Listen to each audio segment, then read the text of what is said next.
Today I wanted to cover the 5 information that you should know prior to purchasing an apartment in a condominium. The reason why I'm going to cover condominiums only, and this can also apply to other associations, is because I work in a condominium.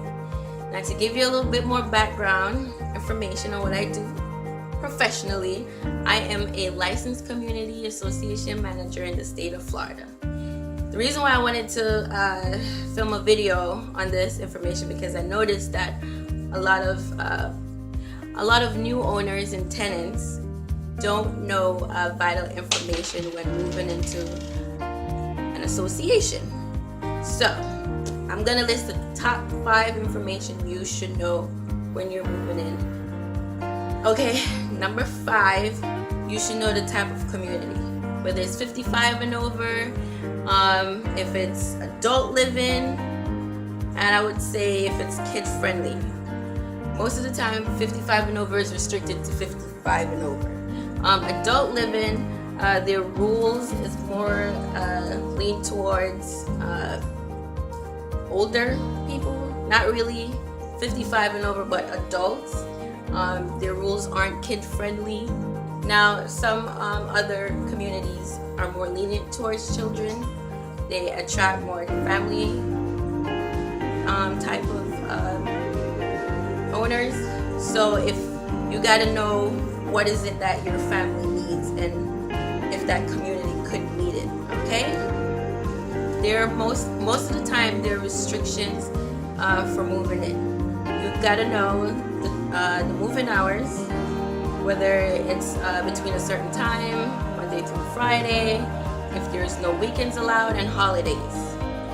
Another thing you should know is that COIs are always required. What's a COI? A COI is a certificate of insurance.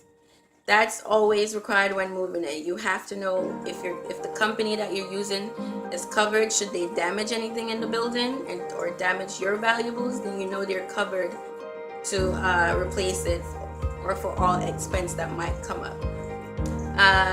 Another restriction is that sometimes the association charges to use the elevator. Now, you should know if it's required to reserve the elevator or not. If you don't have to, good. But if you do, then most of the time there is a fee. So you should find out if that is required through the management office. Okay? You should know the fees that are required when you're when you're submitting your application to the board. There's usually an application fee and a parking permit fee. I don't know if it applies for new owners or tenants only, but in my community, it's only applied to tenants.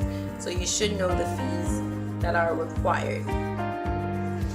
Another thing that I advise you to do is to write down questions that you are not sure of when you're scheduled for a board interview, because sometimes an association does require you to be interviewed, so they could go over the rules with you, do your background check to make sure you're not a criminal. Sometimes they do run your credit, but not in my community, because why do we care if you can afford it or not? You should know if there's independent special assessments, past special assessments, and when your maintenance, your quarterly and monthly maintenance is due.